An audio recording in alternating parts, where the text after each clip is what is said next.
नमस्कार दोस्तों, ब्रेकिंग आज न्यूज में आप सभी का स्वागत है। दोस्तों, मध्य प्रदेश के विधानसभा चुनाव 2023 के मतदान में महज 48 घंटे का ही समय रहा और बीजेपी के प्रत्याशियों के साथ बुरी खबर आई है। मतदान से पहले पनौती सिंधिया के समर्थकों ने हार मानना शुरू कर दी है। दोस्तों, हम बात कर रहे हैं केंद्रीय मंत्री ज्योतिरादित्य सिंधिया के समर्थक और प्रदेश के राज्य मंत्री सुरेश धाकड़ की, जो शिवपुरी के पहौरी विधानसभा क्षेत्र से चुनाव लड़ रहे हैं, पर हार से इतने डरे सहमे हैं कि सिंधिया समर्थक पीडब्ल्यूडी राज्य मंत्री सुरेश धाकड़ जनता के सामने वोट के लिए रोते हुए नजर आए।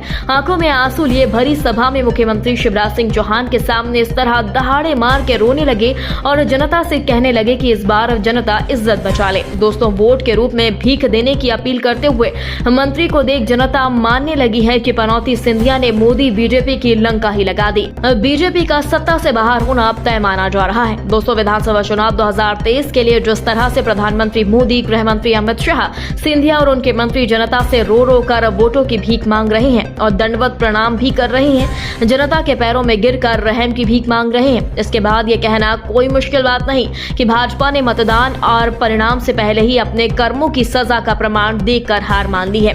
दोस्तों, आपको बता दें, कमलनाथ सरकार को गिराकर बीजेपी में शामिल सिंधिया को भाजपा के मूल कार्यकर्ता पनौती क्यों कहते हैं? पनौती का मतलब क्या होता है? तो दोस्तों, आपको मालूम होगा कि यदि कोई व्यक्ति किसी के घर जैसे ही जाता है और उसके साथ कुछ अनहोनियां होने लगे और दुखों का पहाड़ टूटने लगता है तो उसे पनौती कहते हैं। और उसी की मिसाल बीजेपी के लिए 2023 का चुनाव हो रहा है, क्योंकि 20 सालों में जिस तरह बीजेपी ने प्रदेश को कर्जदार बनाया और बंटाढार किया, उसके बावजूद भी बीजेपी की सरकार बनती आ रही थी। पर जब से सिंधिया भाजपा में शामिल हुए तभी से बीजेपी का बंटाढार होने लगा है और उसी की झलक है मतदान और परिणाम से पहले के सर्वे रिपोर्ट और जनता का रुझान, जो बीजेपी को सत्ता से बाहर फेंक रहा है और इसीलिए सिंधिया को भाजपा के लिए पनौती कहा जाता है। दोस्तों, इसकी जीती जागती मिसाल पनौती सिंधिया के समर्थक पीडब्ल्यूडी मंत्री सुरेश राजखेड़ा है, जो भरी सभा में इस तरह से वोट मांग रहे थे जैसे कि जनता वोट की तरह उन्हें मार रही हो। वह भी उस समय जब प्रदेश के मुख्यमंत्री शिवराज सिंह चौहान भी इस सभा में मंच पर ही मौजूद थे। दोस्तों, पहौरी में आयोजित इस सभा में शिवराज सिंह चौहान ने सभा को संबोधित किया और सुरेश राजखेड़ा के लिए वोट मांगे, पर फिर भी हार तय मानी जा रही है। दोस्तों, सिंधिया के नौटंकीबाज पीडब्ल्यूडी मंत्री और बीजेपी प्रत्याशी सुरेश धाकड़ राजखेड़ा मंच से रोते गिड़गिड़ाते और जनता से झोली फैलाकर वोटों की अपील करते हुए नजर आए। मंच पर भाजपा प्रत्याशी सुरेश राजखेड़ा ने जनता को साष्टांग प्रणाम भी किया।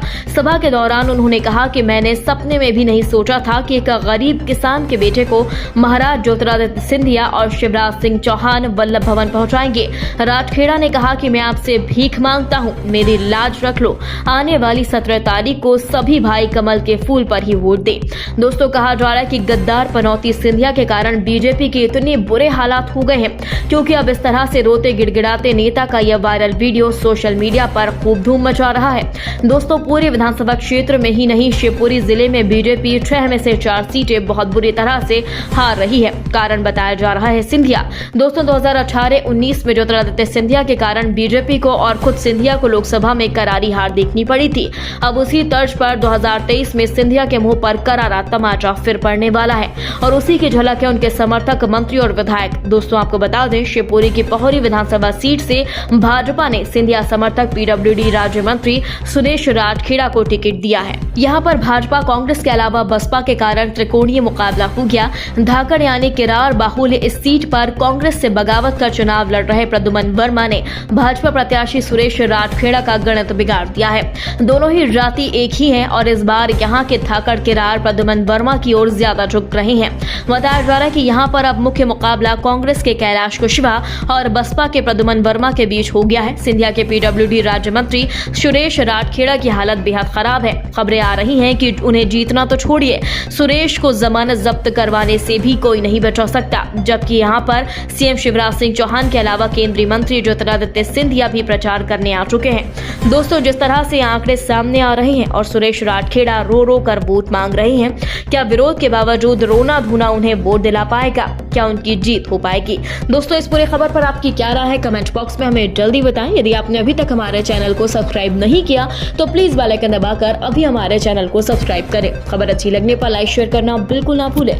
अगली ताजा खबर के साथ हम जल्द ही आपके बीच हाजिर होंगे। तब तक के लिए नमस्कार, जय हिंद।